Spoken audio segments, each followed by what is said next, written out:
Thank you, XM. It was a huge, huge day for XM yesterday. Oh, just huge. It was huge. Huge. XM being featured on The Apprentice, that's a nice hit. Kept me awake. For the company.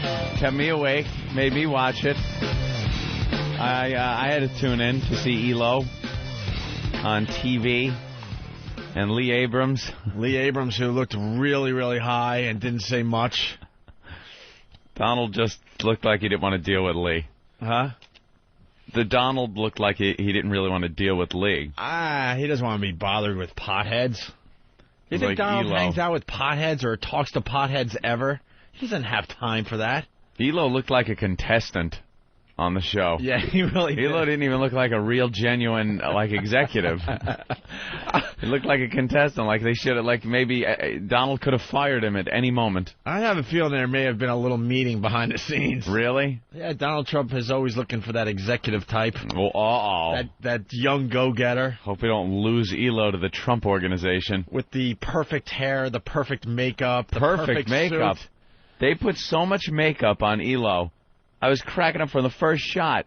He had the Ronald Reagan going with the rouge. They did one close-up on him, and he had so much rouge on his cheeks. It was that typical, remember what they used to do to Reagan? They just rosy up his cheeks. They did the same thing to him. He was wearing, eyeliner. I don't know what the hell they had on him. Yeah, they were trying to, I don't know. Gussy him up. Yeah, they gussied him up all right. So the show in general was interesting, I guess. I didn't really get the whole challenge behind this one. And I understand Trump is looking for executives, somebody to hire. Right. For his organization. Hence The Apprentice. Yeah. How does that tie in to writing a song and being able to pick out a talented music artist? I mean, that's like taking a band and then saying, all right, put a presentation together for this car company. You know, you wouldn't know what the fuck you're doing. Yeah, it didn't make sense on a few levels, I guess. And annoying as shit, that woman on the crutches. Just watching her gimp around. Well, she's going to win the whole thing. Just throw her out and get a bitch that can walk. The door opens, here she comes, hobbling through. What happened to her leg? She broke her leg as part of The Apprentice. They were doing some skating thing with the Islanders. A skating thing, and she breaks her leg. She broke her leg. She started The Apprentice this season walking fine. She was fine? And then with one of the things they had to do, she broke her ankle. And now she's hobbling around for the rest of the season. They probably told her, look, you'll win, just don't sue us. She's going to win, or the black guy's going to win. I don't know the black guy's name. Black guy was almost out yesterday. I know. Last night, whatever. He fucked up a little bit. Jen in Philly. Jen. Hey, boys. How you doing? We're doing good, Jen. I just wanted to say ELO is hot. I do him. Wow, you're an ELO fan, huh? Oh, I never saw a picture of him before. I love him. I think he's adorable. Aw, didn't he look like a little kid in a suit? He did. Can you believe that's like one of our bosses? He did. It was like, my girlfriend was saying, if you take him out of that suit and just put him in like frat wear, yeah, he just looked like a college kid. He's the young go-getter. He certainly is. I believe he's younger than us. Yeah, absolutely. He's run the entire company. Yeah, he's the guy. All right. Well, Jen, would you like to have an affair with ELO? He is married. I am married. I couldn't do that. Why not? Why not? Who's looking? Yeah. Who's looking? He's married. You're married. You keep it all on the QT. I was raised Catholic. There's that big guilt factor involved. Ah. ELO. Hey, buddy. You want something for? There he is. You want something for the side there? We're trying to. Do I want something for the side? I could use a throat lozenge right now, actually. What's the matter? Oh, we had a big party here last night. So. Oh, hey. Did you guys have a viewing party? Oh, yeah. You know, that's what you do. You have a viewing party. That's what you do. You have a viewing party, and then we did a show that's on. Actually, it's airing next hour on XM 200. all weekend, where we had Jade here and Levi here and some lady from the, I can't remember, Stacy, I think it was, from Apprentice Season 2 was here, and Lou Brutus interviewed everybody, and we told stories of what actually happened when the cameras were off and what scenes they deleted that it didn't show last night. Right, how they edit it to make it look a little different. Behind-the-scenes Apprentice. Yes, there you go. And that's going to be on 200 later on this morning? Actually, yeah, it's a 3-hour block. There's an hour interview with Jade, an hour interview with Levi, then there's the After the Apprentice show that actually airs every 3 hours on XM 200 this morning all the way through Sunday night. Hey, Elo, I guess the Trumpster was making the rounds on some of the XM channels yesterday. Yes, he was. Besides ours, because as I'm driving home, I'm going through the decades, right? And I hit on the 60s. He was there. And it's Flash Phelps, is that his name? PHP. PHP. Yeah, Flash Phelps. He's, one of these 60s jocks and does the whole act. He's pretty good at doing the whole 60s radio type feel and sound to it. So he's got Trump on, and he's interviewing Trump. And I guess one thing he does is inducts people into, like, this little club he's got. Yes, the Flash PHP Club. The PHP Club, and you got to recite this little thing. Yeah. And Trump agrees to it, not knowing that this fucking pledge goes on forever. It goes on forever. So Trump starts out with a good sense of humor. And he starts going, and then it just kept going on and on and on, and then he's supposed to make some wacky sound at the end, and Trump didn't do it. So finally, at the end of this thing, Flash goes, "Well, Mr. Trump, thank you for being here." He goes, "Well, thank you for having me." And then you hear, like, they didn't turn the mic off, and you hear Trump go, "Oh, that was a rough one." I was cracking up. Oh, my God. He's like, "Oh, that was a rough one." And Flash was like, "Hey, what do you mean by that?" Like, being all zany and stuff, and then goes into, some fucking old 60s Twiggy song or something. Did Twiggy sing something? Surf music. Strawberry Alarm Clock. I don't know. Buddy. To Sir with Love. Yeah, exactly. I don't know what the hell they went into, but it was so funny. He goes, "Ooh, that was a rough one." So it was a huge night for XM. You guys had a viewing party. Anyone get drunk? Any good stories behind the scenes? Not any good drunk stories here. I think everybody was just too exhausted. It was so late. So, but, yeah. But no, it was good. It was fun. It was. It's really weird to sit down and watch the show with everybody. So you did have a lot of makeup on, Elo. I did have. They did cake it on quite a bit. They over rouged your cheeks. You looked jolly. And you had mascara on.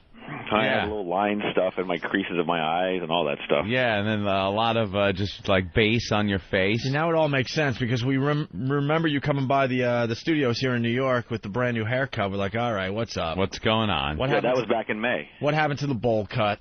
All of a sudden, he's got this fancy haircut. And what, the place was half built or something? I said they like threw a couch in front of a wall that had a hole in it because they're still pulling wires. Huh? No, that was our Jazz at Lincoln. Those were the studios at Jazz at Lincoln Center. You guys have seen them now that they're finished. They don't look anything like that. Yeah, they weren't even done yet. No, they weren't. You see the sheetrock was up. How about our boy Gary Hahn with all the logos in the shots? Yeah, I noticed that. Like every shot had some type of XM, like a little glass statuette. Yep. There were mic flags. There were just signs. Every door had XM on it. Yeah, it was actually getting a little bit embarrassing because it was like there was so much. It was like, Gary, ease up on the logos, dude. Every shot. But one of my favorite parts of last night's show was when they were actually going through the songs, and Donald Trump was rocking in his limo with a MiFi, with his head bopping, barely. You could barely notice, but his head was a bopping to the music. It was awful. That reaction shot. He wasn't listening to those songs. No, it's just like, Donald, bop your head up and down. Yeah, we're gonna show the MiFi, then we're gonna get a reaction shot from you. Yeah, he didn't hear those songs. Give us that just bit into a lemon face and bop your head up and down. Let's take some phone calls. It's Les in Ohio. Les, come on. Yeah. We got a good energy going. Let's go. Yeah. You're on the radio. Let's go. Oh, boy. Hey, when did Ron Jeremy come to work for XM? A lot of people were commenting that Lee Abrams looked like Ron Jeremy. I guess he's heard that a couple of times. Yeah, yes, he has. Let's see if Eric in Jersey has something. Eric? Hey, when is Lee Abrams going to start touring with Grateful Dead again? Yeah, Lee was a big hit. Why I took him on the show. He was a huge hit last night. Everybody was on the message board there last night during the program. Yeah, they do that on Whackbag. Yeah, they had like a little viewing thread going, so you watch the show and comment on it, and there were some pretty funny comments coming in about was it really? Lee and you. Because some guy was just doing screen captures the entire show of you and Lee talking to each other, and I'm sure they'll be photoshopped later on in the day. Of course. Let's say hi to Mike in New York. Mike? Hey, what's up, guys? Hey, Mike. Hey, you were great, man, last night. But, dude, if you had another haircut, I don't fucking say how much younger you can look. Dude, you look fucking young. Yeah. Well, I am young. I mean, that's the thing. Everybody thinks. I know. I mean, like 8 years old, young. 8 years old in your dad's suit or something. You do realize we have like a Doogie Howser running XM, right? Yeah. And with the rosy red cheeks. Elo started in radio when he was 8. Yeah. Nice. Yeah. Child prodigy. He's a child prodigy in this business. Mike? Miss Fez. So I want to let you guys know. All right, thank you, Mike. All right, thanks. Hey, Fezzi's doing just fine. Run Fez on right after us. Brian in Ohio. Brian. Yeah, I've been reading some of the SEC statements. Who is Eric Logan Toppenberg? And why'd you drop the Toppenberg? What's the deal with that? Do you throw in a K? Maybe you say, what's up? What's the real name of Eric Logan? Well, it's just like Opie goes by Opie, and there's another name for Opie, as we all know. Actually, Eric Logan is what I went by, but Toppenberg is actually my real last name. Yeah, that's not a good radio last name. Right? Logan's a great radio last name. Logan. Exactly. Eric Logan. They're not going to like Toppenberg in the red states. No, the red states wouldn't like that. No. You look like you should have been sitting next to like a ventriloquist with that much rouge on. You look like a mannequin. Jesus. Right back down to earth after your big party and celebration last night, Elo. Comes crashing down. Yeah, I love the part on the show where they had the music playing from the brand new musicians, and they were taking phone calls while it was playing on XM Cafe, because I was just waiting for Ramon. They took some listener calls to critique the music. That's why we couldn't be in on this thing. No, we didn't know anything about this until like 2 weeks ago. Of course they didn't not. want our pest getting involved with their big day on NBC. Hey, you guys want to play some audio from the show real fast? Of course. You got time, Elo? Sure, buddy. All right, here we go. Today I want you to develop new talent in another very sexy industry, the radio industry. XM satellite radio has a value of $9.5 billion. Has 150 channels and millions of subscribers. With so many stations, XM is constantly on the lookout for new musical talent to boost its brand. For your next task, you will audition a variety of unsigned singers and then choose the artist you feel has the most talent. Then, you will write an original song and supervise all creative aspects of producing a record. Your song will play live on air for millions of listeners on one of XM Radio's premier stations, XM Cafe. You'll have access to professional musicians and producers to help you. The team whose song best fits the format of XM Cafe, as judged by the XM Satellite Radio executives, wins. What a great commercial right there. Great. Holy crap. That's a commercial. Great commercial, but the concept itself, to have junior executives writing songs, that was a little odd to me. As I watched them, I'm going, that's like having a band trying to do marketing. Very difficult. Yeah, he was.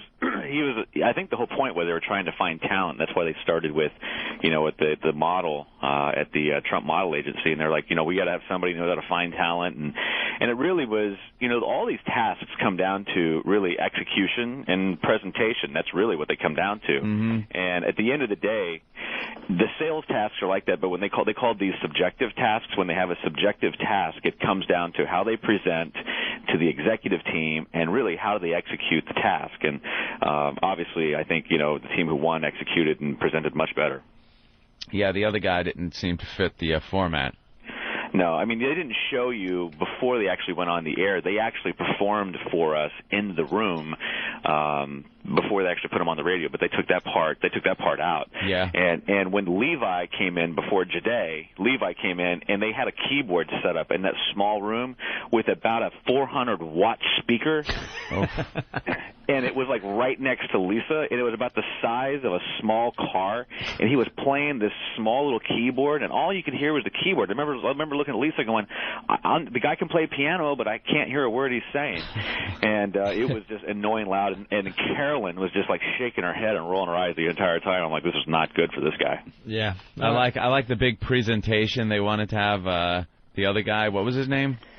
Jade? Jade. Oh, did they walk in with a grand entrance? Yeah, they wanted this big grand entrance, and the chick there on the crutches wanted to do this big grand entrance for him, kind of talk him up, hype him up, and then just have him in the room. So now you know everything about him, and he makes his grand entrance. And the other guy on the team, Clay, just screwed it up completely. In the middle of her talking and giving him the big talk up, he opens the door and lets him in the room. So now she's like... That Clay has some issues. Boy. We get to talk to him later on in the show today. Oh, we do? Oh, yeah. Oh, good, because now I've seen the show, and I could rip him apart. All right, very good. Let's say hi to Bruce the Trucker. Bruce? How you doing, boys? All right, hey, Bruce. Hey, Elo, you brought back some memories of when I was younger watching Babes in Toyland with all that rouge on last night.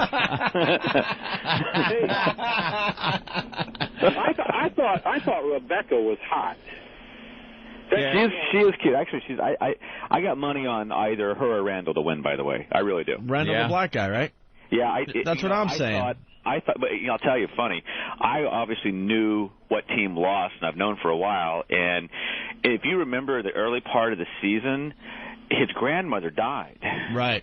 And they let him go to the funeral. I looked at my wife and I go, "Oh my God!" I mean, I just killed the guy whose grandmother died. They keep shooting. I was feeling a little bit guilty, but I'm glad he didn't get fired because I really think Randall is the best one on the show. I really do. Him and Rebecca are both really good. He's a Rhodes Scholar too. He's very smart. You didn't see him present a lot, but I mean, in the meeting that they didn't show, which was actually like the pre-meeting, kind of the meet the executives, he asked amazing questions. I mean, that guy is really, really smart. Right. Okay. Let's say hi to Rich on Long Island. Rich? Yo, what's going on over there? How are you, Rich? Not too bad. Listen, I think you guys keep comparing, the executives trying to pick a band like musicians trying to do a presentation in front of a board meeting.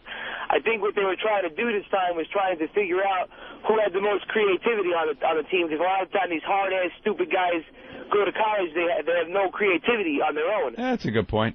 So I feel like these guys are trying to find the creative aspect on these people, because a lot of times they're bringing different aspects of business presentations. Yeah, see if they have any creativity. Yeah. Elo, do these groups have help writing the song from song? Yeah, they actually were provided a songwriter, which you didn't see, and obviously a big producer and session musicians. So they came up with a basic song, and then the songwriters took over, basically. Yeah, basically they kind of said, well, what do you want to say? What's your message? And you saw some of that, and then the songwriters kind of helped them, hone it into whatever they wanted. Yeah, because even though the songs were kind of hokey in general, they had something to them. So I'm like, all right, they're getting help from Sony or somebody. Yeah, and I can't remember the producers and some of this. I mean, I'll tell you, the guy that played drums on, I think it was Jade's track, actually was like Sting's drummer, and he was great. Yeah. So I mean, they were real big time musicians. All right, we got another clip from The Apprentice last night. We meet Elo in this clip. Oh. Right. Good to see you. Great to see you. Great to see you. This is Levi. Levi? Pleasure to meet you. Nice to meet you. Hi, Levi. Pleasure to meet you. I'm Lee. Novi. Lee. No. Eric Logan, Executive Vice President for XM Satellite Radio.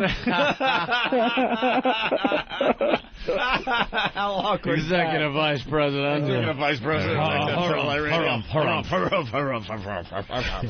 Very embarrassing impressive. to introduce yourself. I hate it when you do that in meetings. Go around the table and introduce yourself. It's like, ugh. Executive Vice President.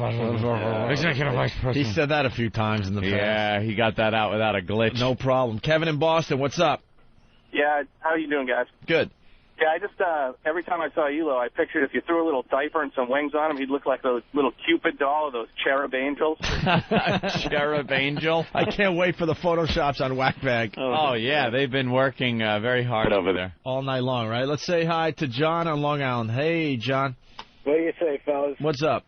Yo, Lee Abrams looked like Captain Insano from Billy Madison. Captain Insano. Punch it out. All right, very good. All right, more audio here. This was the big moment for ELO on the show last night. ELO passes judgment on the teams. So the two teams were working with these new artists. They came up with the song. And then I guess the songs were played on Lou Brutus's show there. He did XM Cafe for the day or something. Yep. And then now ELO has to decide who wins, right? Right. Here it is.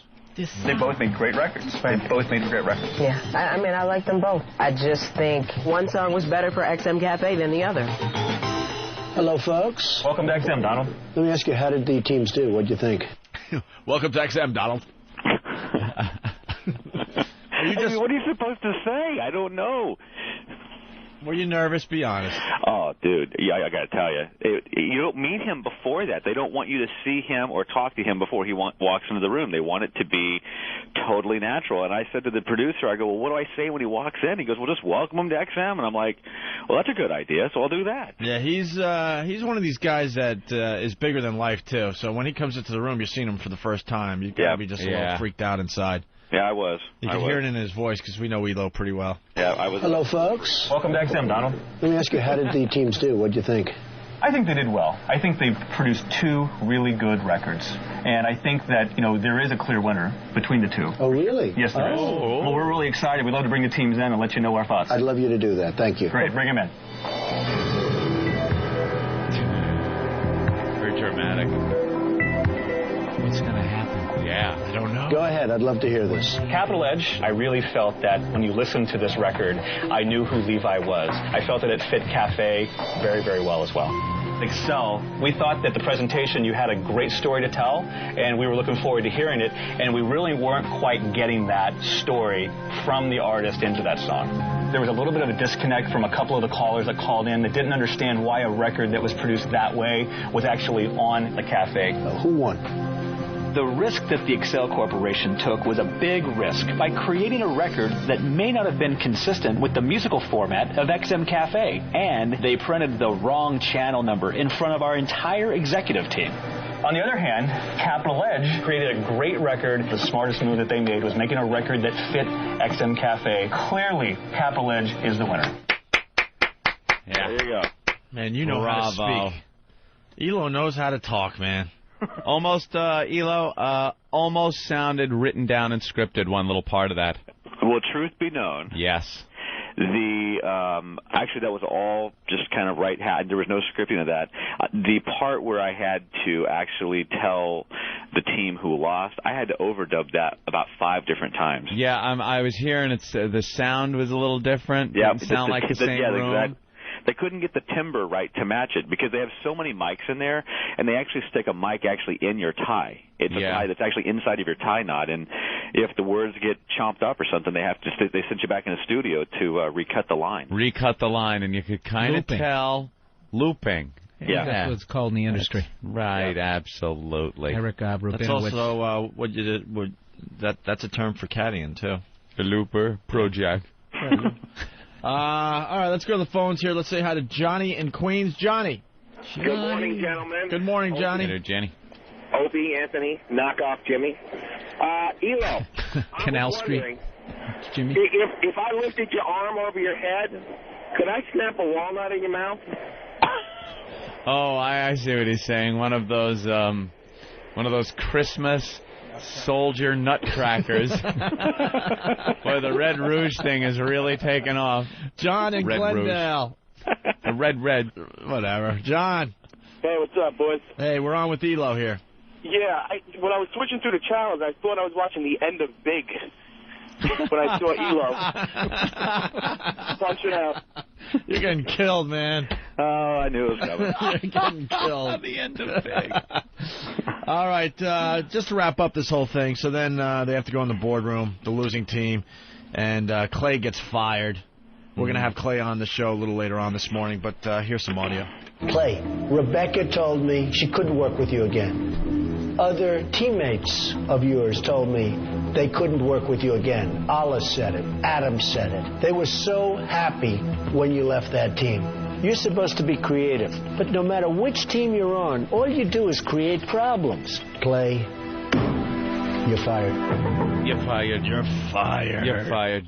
Elo, you're fired. Yeah. Elo, are you going to be working for Donald Trump in the near future? I don't know. I mean, you never know. I mean, he's a nice guy. He's a smart man. You're going to jump ship, aren't you? I love XM. I don't see me jumping ship anytime soon. Did he make any offers? He has the perfect answer no matter what you ask him. It's always positive. It doesn't politically fuck him at all. We've hit this guy with some really tough questions, and he has an answer for everything. He's very good at it. Did you take a little ride? Leaves all avenues still open. What do you think of child molesters? Well, you know, it's an interesting topic. I need to do a little more research before I make an answer. Before I have an opinion, right? And you riding the chopper there, Elo? No, I wish, though. That would have been hot. No riding the chopper. Jeez, you'd think all the guys would have gotten the little ride in the chopper with the Trump. What was but I did write a nice big long letter to Carolyn and George and sent them radios. And, you know, I was working the Carolyn's at the Trump golf course in Jersey. And by the way, we have a PGA Tour channel. I'm trying to work my way onto the Trump International Golf Course. So. Oh, that would be cool. What was the coolest thing that happened during this whole experience? The coolest thing, probably seeing Donald. Just meeting him? Yeah, meeting Donald would be that was it. All right, so then when Clay got fired, all these people get the opportunity to talk as they're taking a cab ride back to wherever they live, I guess. Rebecca and Randall don't have any creative bones in their body, and they don't have a chance at all as a team. They are going to lose the next task horribly, especially with Rebecca with a broken ankle. I feel sorry for the three people on Capitol Edge that are left, especially for Adam and Felicia, because they're going to see a different side of life. Because now that I'm gone, Alla doesn't have anybody to pick on, and they're next. And there you have it. And